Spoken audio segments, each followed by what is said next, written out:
Hello and welcome to Love Up and Friends. Hey, we haven't done an episode in a while, but we're gearing up to Free Comic Book Day 2023, and I thought, hey, why not talk to some of our guests and get to know them a little bit? Because as much fun as Free Comic Book Day is, I never really get a chance to like stop and talk to anybody. And I'm happy that the first guest I have in this little series I'm doing is one of the people that I've gotten to know over the years doing this and whose company I rather enjoy. So joining me today, I've got. Hi, everyone. My name is Kit, and I am the face and the artist behind the social handle Sticks and Spells. And this is my first podcast, and I'm super excited First to do this. podcast ever, really. Ever. Yeah. So this is nerve-wracking, but really exciting in a good I way. literally have a book over here that says everybody has a podcast. It's about how to put one together. So I'm Yeah, this is surprised. my first one. Aren't you a Gen Z or something? I don't know. No, God, no, I am a millennial through and through. Okay. Well, I guess there, I don't know where the eight. I don't know. I'm just trying to make an. My elder millennial like brain is taking over. I guess that's our equivalent of like boomer humor. No, we're good. We're good. No, this is my first time doing this sort of thing. So I actually had to make a little list on my computer because I know anything you ask about me, I'll forget who I am. I'm lucky I remembered my name. So good That's start. fine. I edit out all of my brain farts, so people. I sound like I know what I'm doing. I'll try to extend that to you as well. Perfect. But yeah, so I guess let's get people to know you a little bit more. You've been to, gosh, how many years have you been coming to our shows? I can actually tell you in just a second because I keep pretty good track of all of that. So let's see. Level up.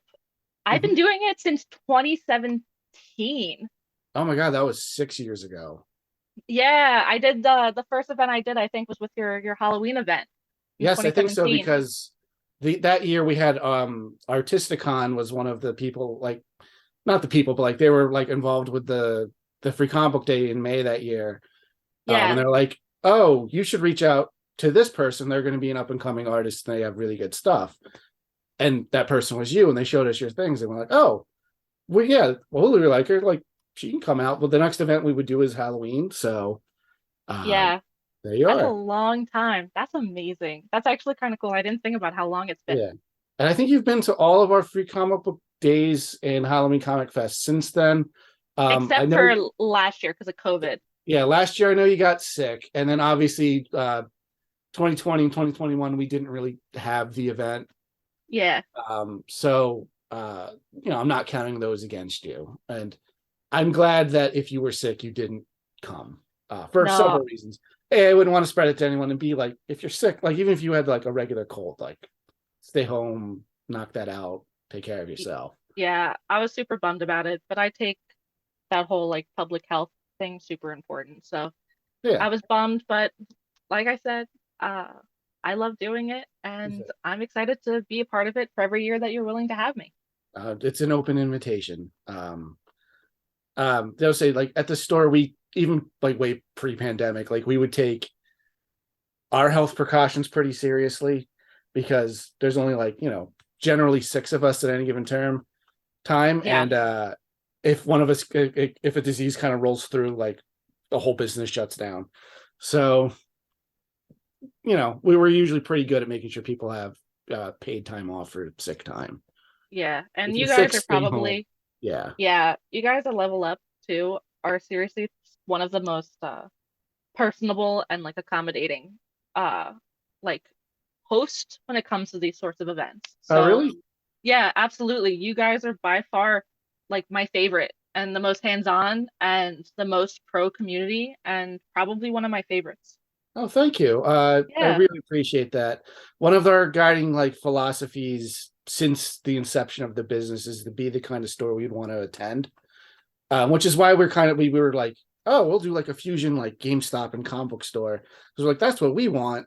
There's got to be a lot of spillover. Most people come for one or the other, Yeah, but yeah. yeah, we try to do that. It's also like super nice to hear because putting on like free comic book day and stuff is super stressful and takes like Yeah. 6 months of prep time. I get it. And obviously I'll never know the amount of effort you put into it, but Yeah, do know that I see what you're doing, and I acknowledge it. And I always talk to Courtney and to people about how the community that you guys build, definitely one of the strongest and one of the best. Oh, thank you. And we're glad to have you as a part of that. Like we recently started selling some of your art and products in our store because we, in the last couple of years we started doing consignment for local artists. And like I think we're out of just about everything you did. You gave us last it was October's last time we saw you, so that's when we got stuff from you. Yeah, and I'm super excited to restock because since then I have a bunch of new content. I'm Yeah. like at this point I'm putting out new stuff all the time, and everything's like prepackaged. So I'm super excited to have you guys take a look at what I have so I can No, restock it over there. whatever you deem worthy to sell for us is fine. All right, perfect. Well, I'm gonna stock you guys up, that's for sure. Sure. But speaking of your art and stuff, what have been some of your artistic influences for your style? So it's kind of surprising with how cutesy my work is these days. When I started off my art journey as like a teen, my stuff was pretty macabre and like pretty creepy and like not even in the cute way. And I ended up growing out of that because I found myself to be extremely empathetic even towards my own artwork. And when I was creating these sad things, I felt myself being sad. So I said, screw this.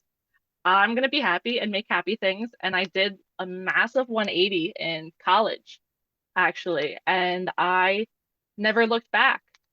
So when it comes to like influences, it's super cliche, but I grew up as like an anime kid. So Hayao Miyazaki was a massive one for me. I grew up watching magical girls and really whimsical, colorful things. And I think it's pretty obvious that that kind of influence worked its way into my concept, my core as a creator, both color wise, subject matter. Uh, and I'm not ashamed of it. I'm fine saying I grew up as an anime kid and that it kind of paved the way for me wanting to be an artist.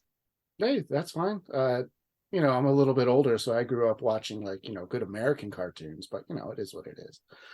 It is what it is. Trust me, I watched plenty of Tom and Jerry and all that too, but Yeah. I was waking myself up at 6 a.m. to watch Sailor Moon as a kid. I So remember I remember watching I watched a couple episodes of the early dubs of Sailor Moon.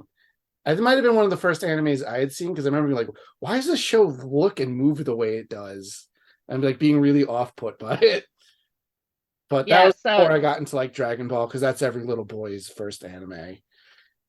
if honestly the thing that created the concept of Kit as like a child, it wasn't Sailor Moon, it was Tokyo Mew Mew. Literally paved the way. It's all I drew, all I wanted to do, all I wanted to watch. That was like my formative creative experience as a kid. Yeah. I was saying, like, I know we mentioned we just figured out our timeline. You've been coming to our events over 6 years. You can't see it on my webcam, but I do have a piece of art I picked up from you. I think one of the first times you came in, and like it is so radically different versus like how you draw things now. So it's been really fun to see how you change over the years. Like this one reminds me a lot more of like Adventure Time. Like Which one is it? it's a space girl like riding a unicorn like Yep, on a field in space. yep. I drew that one. That's actually styled after my cousin. It was the design Okay. I did for her birthday. Uh yeah, I think one of the leading changes for that is something as simple as the program that I use. Uh, I worked mostly in Paint Tool Sci, Photoshop, stuff like that when I first started vending with you guys. And within the past, almost all of my work is exclusively finished in Adobe Illustrator, which isn't necessarily super common because of how it's vector based. But the last job that I worked at was was only in Adobe Illustrator. So it kind of changed how my brain worked. And now I find it works really well with the bright, solid colors that I use and the thick outlines and stuff like that. Uh, and honestly, if I've been with you guys for like another 6 years, I think my stuff is gonna look completely different again then. Right, that's fine. We should be growing and changing every day. But it's fun to because I was putting up new art and I was like, going through all the old prints and I was like, oh, I got this ancient piece of kit art, but like it's like a small weird size, like it fits like this area between the corner of my wall and like my closet door. So I was like, oh, I can put it right there. It works. But I'm excited. Like I recently just got a commission from you. And it's now the background of both my home computer, my work computer, and my cell phone. And I really love having a little piece of custom kit art. Oh, it was so much fun. I love it. Actually wasn't the first D&D character commission I've done. I've done one before, Yeah, but there I wish I had more of them to do because I really enjoy taking someone's uh like creation and visualizing it. yeah. It's just a really fun experience to Well, work with a person to bring it to yeah, life. the reason I was inspired to have you do that specifically is last Halloween you did the Halloween Spooktacular, which I guess a little inside baseball. Wasn't going to do a Halloween event last year. They didn't do Halloween Comic Fest because that's like a national comic book thing. One of our close friends had recently passed away unexpectedly, and I just didn't have the energy to put like into a big event. But a lot of people were asking for one, so I was like, all right, I'll put something kind of small and like a little bit more intimate together. And of course, you and your friend Annabelle are perfect for our Halloween events. So I was like, well, I got to bring you in. And then you graciously did some art to promote it. And of course, it's a witch playing Super Nintendo. But I was like, man, this witch is so cute. And like, my character's a witch. So I was like, let me see. Like, it was kind of my way to maybe also pay you back for doing some art for the store, was how Hey, I and rationalized it. Yeah. I saw me doing the art for the store as a way of me paying you back for Yeah. always having me come to these shows. Yeah. Now you pay us back by like, all right, I don't want to just we don't want to just gush at each other for an hour, but you add a certain I don't know, we don't have anyone that does anything like what you do at our shows. You're very friendly, you're there and you have fun, and like that kind of stuff really translates to a more fun show for everybody. Because I've had, I'm not going to name names, but we've had people that like kind of just like sit down and are just grumpy, and it becomes a self-fulfilling prophecy where nobody really Yeah, wants they're to like stop and talk to them, like they're just kind of lumps. I get that. I see because all the shows that I go to, it's a real 50-50. You either have like the really personable people talking, or you have the people that just kind of like sit there, nose in the phone, and it's kind of hard to approach people to like that. So yeah. I try to be as personable as possible. And besides, I love meeting people. Like, why wouldn't you want to get to know the people who are enjoying your work? I mean, your setup has like a bunch of Pokemon stuff, so like it kind of draws people in, or you've got a very colorful, like eye-catching display that you put on, which is very Uh, cool. I love it when kids come to talk to me, like little Yeah. ones, and they're like, I draw too. My heart, it explodes whenever that happens. Oh, that's really cool. I'm glad that Yeah, that happens for you, yeah. because it's part of what like you kind of need to, like, the industry kind of needs to do. And well, the comic book industry, I know you haven't done any like comic work, right? Like sequential, like storytelling. No, it's been on my bucket list, but it's Mhm. kind of daunting. Yeah, it's a big project, you Yeah, know. I'm afraid like if I start, by the time I finish it, it's gonna look different than when it started. I mean, that's a common thing. My best friend, you've probably met his wife, him and his wife. They've been at our shows. At the Halloween thing, they were the ones doing the shirts. Yeah, yeah, yeah. They were super cool. Yeah, well, they do a comic book. Well, they do several comics together because Kendall can't stop having ideas. Um, but that they write, produce it, draw it, print it, like it's all like literally in house. Um, so it's a challenge, and it's just like he's like, the secret is you got to set deadlines and you have to hold yourself to them, like as if you were your own boss. Like if Marvel's not going to let you not meet your deadline. You have to hold yourself to the same Yeah. standard. Otherwise, you'll I just never get anything done, and sometimes you just got to do it. But it's a different thing if that's we've been friends since high school, and like we've been talking about making comics since we were like 15. So I'm glad he's finally doing it. Just help. Oh, that's awesome. It helps he married an art teacher. So That does help. Marrying yeah, like a fellow creative is really, really cool. yeah. But I'm like, I have credits in his book because like I'll be his editor and stuff. But if anyone wants to like know more about him, we do a podcast called Batcast 66 where we watch the Batman 66 show. Not trying to plug that, but Nah, plug away, do yeah, it. there we go. So you can also find that wherever you're finding this podcast. Um, but what are some of like the challenges or like the differences you find making standard art versus your approach for like making your buttons or your t-shirts or what have you?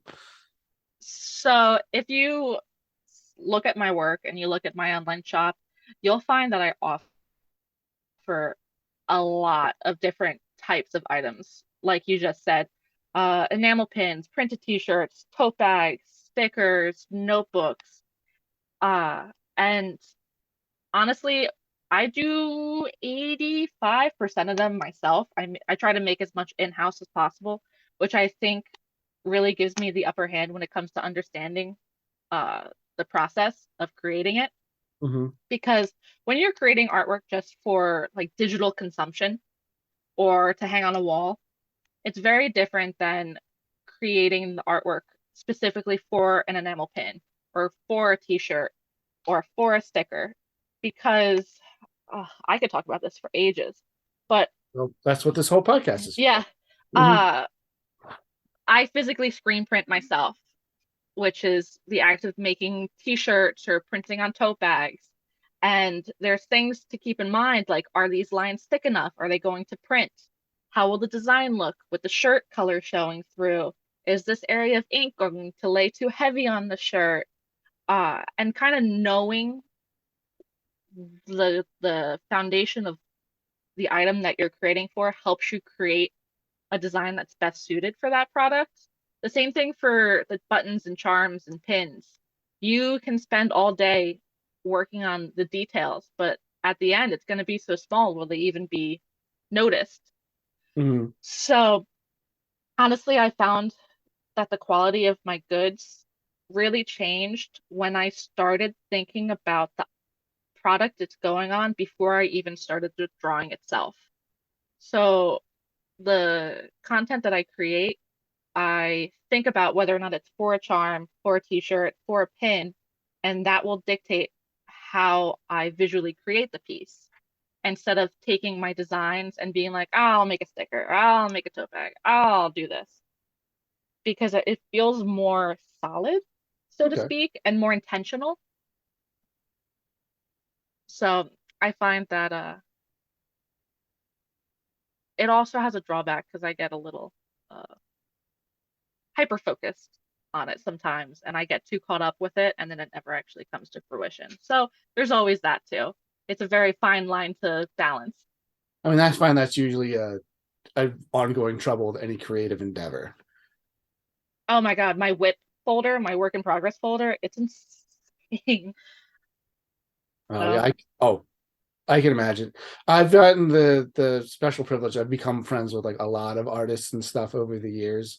Not just because of the store and like the events and stuff we do, but like running creative circles.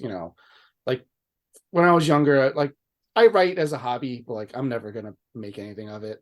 But like I used to do like audiovisual like stuff in high school. I mean, you run in the artistic circles, and like, yeah, everyone has just sketchbooks and sketchbooks and sketchbooks, and just like nothing.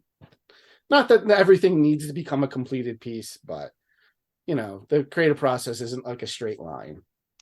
yeah, drawing off of something you just said, which I think is really important to remember, is that not every sketch has to be a finished product, which was one of the things I was really struggling with. I felt like everything that came past my fingertips as a drawing had to be ready to be consumed by the public in one way or another. So I Mhm. stopped sketching just for me. And I found that I started to resent art a little bit because I put so much pressure on everything that I created. So I'm recently trying to break out of that. And I bought a super cheap sketchbook from like Five Below. Like it's not even like a nice art one. Yeah. and I just scribble in it. Like it's full of trash, don't get me wrong, but it Yeah. feels good creating stuff that's like no one's gonna see. It's just my thoughts. It's practice and it's fine. Not everything needs to be perfect. And not to get too artsy fartsy, but there's a level of beauty in that, in and of itself, in the imperfections and whatnot, right? Oh yeah, absolutely. And it's like if you don't, I'm just saying you can publish that now if you want, now that I oh said God, no, no one will ever see it. It is when it is done, when it is full, it is being burned and no one will ever lay eyes on it. it. That's also fine. It's your creation. You can do what you want with it. But I know I touched on, like, you do like a bunch, like, not that you exclusively do like Pokemon or like Animal Crossing art, but you do dip your toes into, for lack of a better term, fan art that you'll have at your table. What are some of your like favorite games, or what like pieces of pop culture will like inspire you to go through the process to like make a ghastly pen? So I am a little selfish when it comes to what I create. I kind of create the stuff that I would want to buy myself, which That's I so do fair. see as like a perk of being an artist that creates these kinds of things because if I can't find it to buy, I'll just make it myself, you Hey, you're know? finding a gap in the market.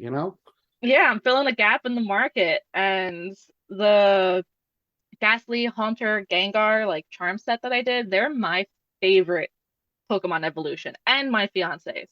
So, uh, if I like it, I want it, and then I kind of cross my fingers and hope that other people do too. So We'll that's say kind of what was you that? mentioned you mentioned, like, doing like scribbles and doodles and stuff. Haunter's my favorite. Well, for a long time he was my favorite Pokemon. That kind of, ask me on a day, it'll be a different thing. But he was my favorite to scribble in the margins of my notebooks growing up, because he's all like jagged spikes Yeah, through like you his can draw hair him for like his mouth and anyway. stuff. Yeah, so it's just funny that was the connective tissue just there. Yeah, no, he's a good Pokemon, man. Yeah. But uh I do enjoy fan art because it's cool seeing your rendition of an existing character and like seeing you bring it to light in a different way. And it does help bring eyes to your table because people enjoy things that they know and are familiar with. Hmm. I'm trying to move away from fan art a little bit more because I do enjoy creating original content, but it is hard to move away completely because fan art really is a draw when it comes to this sort of field. But I'm hoping to find a nice balance where I can draw people's eyes and then uh, they can enjoy these original characters that I create as well. Yeah, I don't want to give people the impression, because I don't think your table's mostly fan art, but like it is the Ghastly Gengar and Haunter set that you do is extremely purple, and Oh, it's extremely eye-catching. yeah, it's usually the first thing that my eyes go to after you get set up. See, that's exactly what I'm Yeah, talking about. It's the zinger, the yeah, catch, so to speak, and then it's the lore. You got to it's draw the people. lore. Yeah. But it is kind of cool when people come up and they're like, "So where are these characters from?" And I could say that they're just from my brain. And that means any of them people are like, "Oh, that's awesome. That means people aren't going to ask me about them." And I'm like, "Exactly. So you are fine. You can Yeah, enjoy it." but I think your for lack of a better term, original stuff. I don't know. I think it's just as good. Like, I've got a couple of T-shirts from you over the years. I mean, the best one, you've redesigned it since I bought mine, but it's, everything hurts and I'm dying, like a coffin and stuff on it. Uh, Oh, I love that one. yeah. Yeah, I do that sometimes where I'll have like a concept that I find is pretty popular or that I enjoy, and I'll re-envision it like two, three, even four times as it grows with my style. So Hmm. that's a pretty cool example of one. Yeah. I know at Halloween I picked up. So I didn't do a podcast episode on this yet, but maybe I'll start doing this again, more on the regular. But like, I'm really into like cryptozoology. Like, I always said, if there was money in that, I think that's what I would have been as a career. But you have like a crypto club T-shirt, and I was like, oh, I have to get that. I had to, like, and I did, and I wear it. It's funny, I probably almost wore it today. But I yeah, I love cryptids. I do a couple things. yeah. Like Mothman, peak.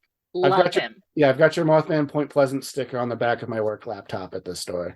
Yeah, and I'm putting out a Mothman pin, not pin, Mothman charm soon. Hmm. And I don't know, just like I love lore and I grew up eating through urban legend books and stuff like that. And I live in central Jersey, like the whole like Pine Barrens, Jersey Devil area. So it was kind Yeah, of all over the place growing up. And I think well, it's just fascinating. what got me into that stuff is all right. This will derail. I don't mind tangents and stuff in this. So this might derail things a little bit. It's like I've got a couple of Jersey Devil experiences myself, so and then that's kind of what also like I was already interested in paranormal things because I grew up loving Ghostbusters and stuff. But yeah, I'll save that for its own podcast.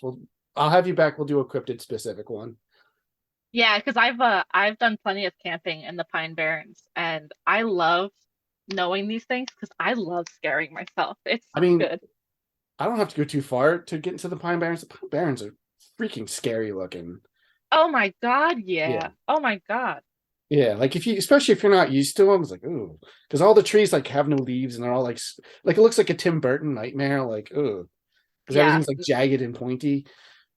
Yeah, all those like no, I totally get it. The Pine Barrens are scary.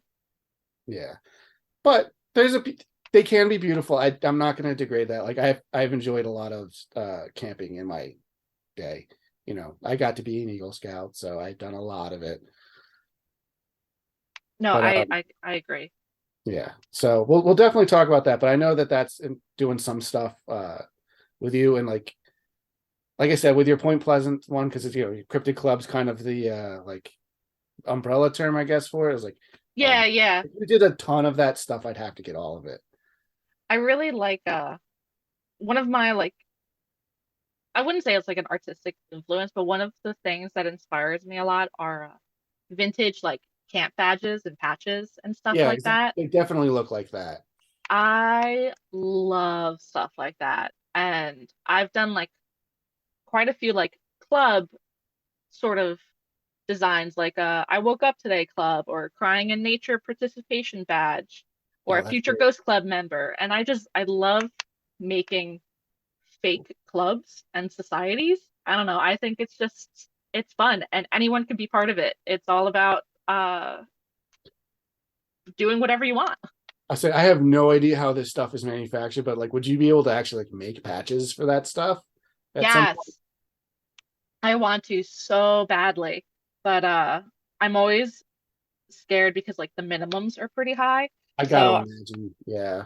yeah, so what I do is that there's a couple that I've had as stickers for a while, like the Mothman one, like the Point Mhm. Pleasant one, that I saw that they're doing well enough that I am absolutely looking into making them into like iron-on patches. Oh, that'd be awesome. Because then, all right. Well, I probably will have to buy a jacket just for all of your cryptid stuff then. Yeah, so there I like embroidered patches and stuff like that are definitely something that I plan on venturing more into. Like Cool. I think this coming year, probably. Okay. When we're done recording this, I have a bunch of patches I need to show you. Then I just don't have the home. Please. Um, but yeah, we mentioned like you sell stuff like so you have I know you've recently transitioned to being more of a full-time artist, and you're focusing on your own web store. Mhm. Can you tell people a little bit about like where they can find that or? Yeah, absolutely. So you can find me if you type in Google sticks and spells, you can Mhm. basically find everything there because I think I'm the only person with that handle. So you can find my work to buy on Etsy. That is my main selling platform where at this point it's pretty well stocked. It has everything that I have to offer, which is cool. This is the first time it's ever been so up to date. And what's exciting is that I have tons new charms coming in. I'm making new t-shirts and new tote bags, so I'll be posting all of those soon as well. The best place to get up to date on what I'm working on is my Instagram, is Mhm. my main platform. But I also do Twitter and I do have a Facebook page. But little plug in here, I just opened up my very own Patreon account, which Okay. is super, super exciting. And I'm doing exclusive content just for people who sign up through there. So So I'll have you send me the links and I'll put them in the description of this podcast. yeah, so exclusive stickers, exclusive art prints. You can even get hand drawn illustrations every month. So I'm super excited. So there's that too. Okay. I'll make sure I join that later. That was not my intention. Hey, you put it out there, you can't stop people from doing it. Fine. But is there any like upcoming things that you haven't worked on? Like any like mediums like patches that you haven't been able to like tap into yet, or any like cool ideas you can maybe tease us? Yeah. So uh obviously I can't show you because it's a podcast, but I am in the midst of starting up stationery. Oh, okay. So yeah, notepads. I'm even going to be doing some like pens and like pencils with the designs on it. But yeah, notepads are coming. I have a couple sitting here that I've been testing for a while before launching. That's So really I'm really cool. excited to get into the stationery world. Uh, but patches are a big one. Man, I do so much already. It's hard to think of like what else I can really tap into without thinning myself out too much. But stuff like enamel pins and stuff, I'd really love to do more of. Yeah, I think the way you have your now pins like set up is with like a little display back and stuff. I think is really eye catching. I Now that I've had the opportunity to sell some of them myself, I think that goes a long way in getting people wanting interested in buying them because I agree. they're not more expensive than your average enamel pin. So it's not like the price is fair.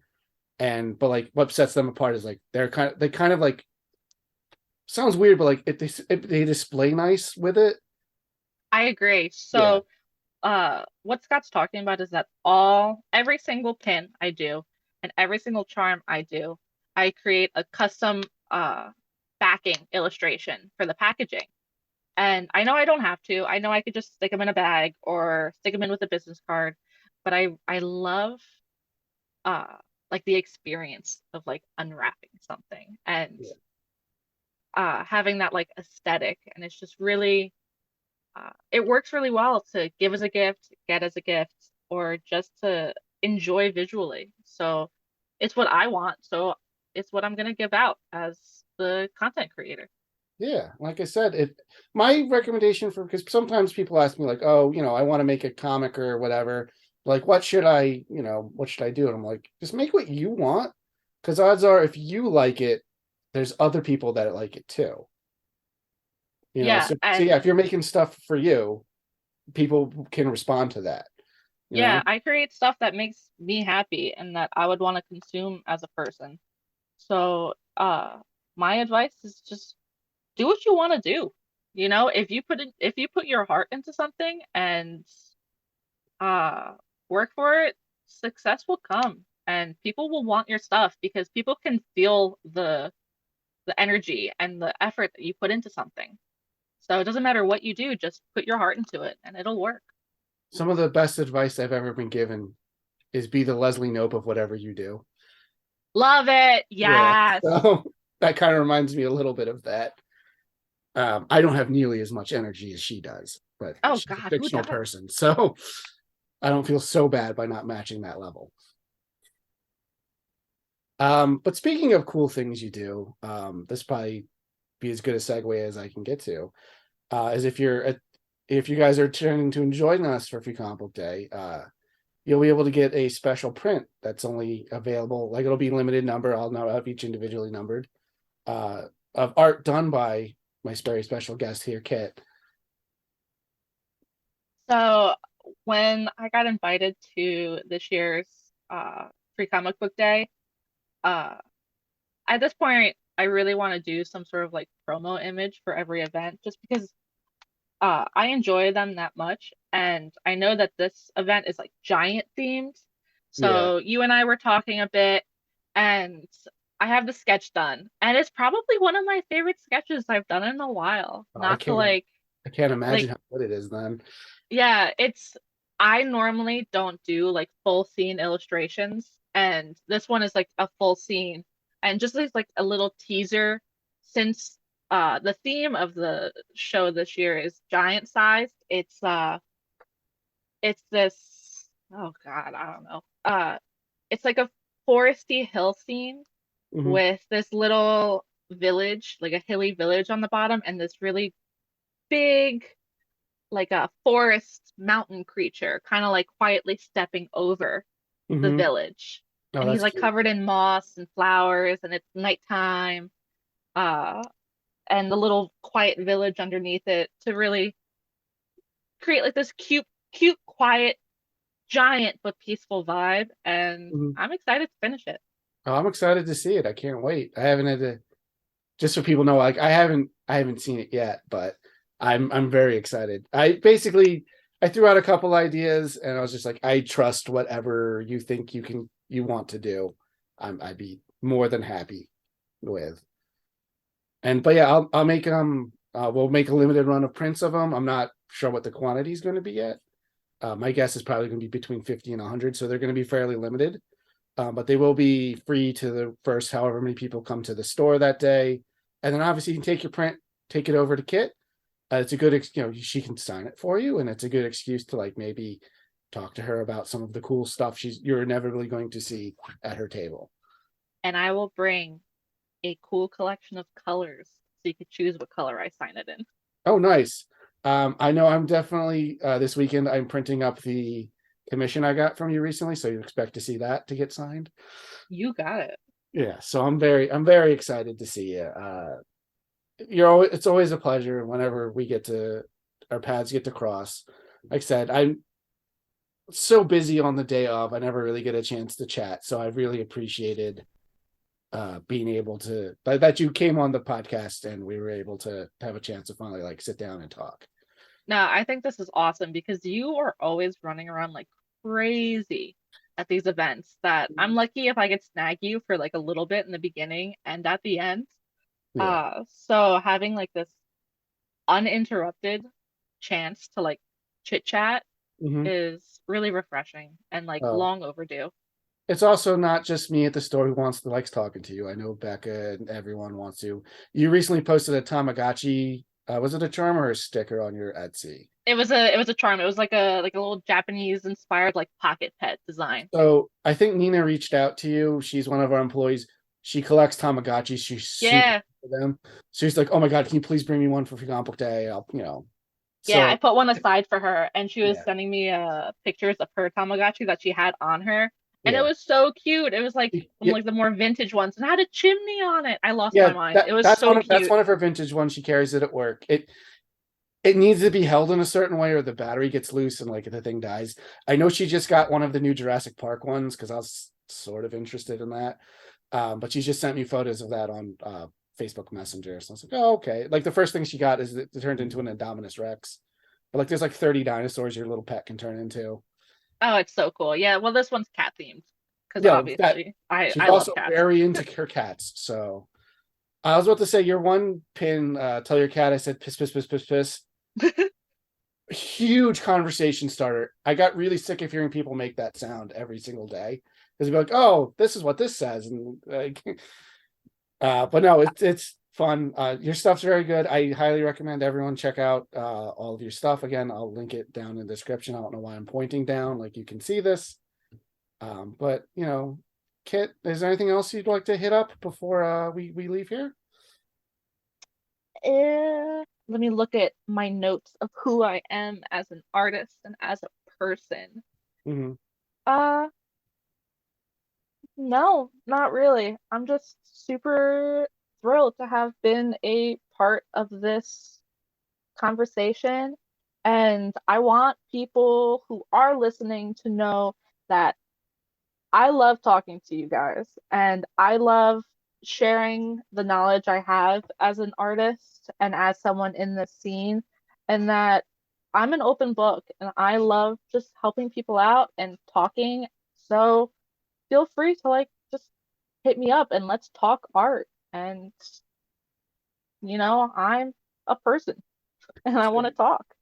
So you're specifically inviting people to slide into your DMs? Slide, no, no, God, no. But I'll don't be edit that afraid part to. out. So just be friendly with people. Yeah, I think that's all it is. And like I said, I always enjoyed talking to you. And you mentioned like we support the community and stuff, but like, part of that is like I like to support people that I feel are worth supporting. And you've become one of those over the years. I can't believe it's been 6 years. But then part of me Right? can believe because I kind of forget. I think we talked about it last October. I kind of forgot like what the origin story was, like how we got to know each other. Because you've just Yeah, been coming at exactly. every event. I just manifested and never left. It's fine. I'm not complaining. Like I said, I've got some of your art up on my wall and I'm planning to have more. So And I'm excited to make more. Nah, you guys rock. Everyone at the shop rocks, and everyone should check out Level Up Entertainment because their community is peak, their content is peak, and just overall, you guys are the best. So, we try. All right, but thanks for joining me again, Kit. Thank you guys for listening. I said this is probably gonna be the first episode that goes up. I am planning on talking to as many of our guests as we can. I know I've got Mark A. Robinson on the docket. I've got Super Thrash Brothers. So it'll be fun to talk to like a whole band at once. And then really excited, Natasha Allegri, creator of Bee and Puppy Cat, is going to be at the show. I was supposed to talk to her tomorrow, but she got sick and says she has a cough she can't get rid of just yet, so she doesn't want to do a recording. So I'll get back to her on that. But I'm very excited, and other people as well. Just those are the ones that I immediately have coming up, recordings. So those are the ones you can look forward to first. And then obviously I'm still accepting, vendors, and we're still talking to guests. There's a couple of really exciting people I'm talking to attend right now. But I can't say anything yet because I still have some I's to dot and some T's to cross. But we're calling this one Giant Size Free Comic Book Day. I really am trying to make this like the biggest and coolest one we've done so far. So thanks again, and until next time, be safe.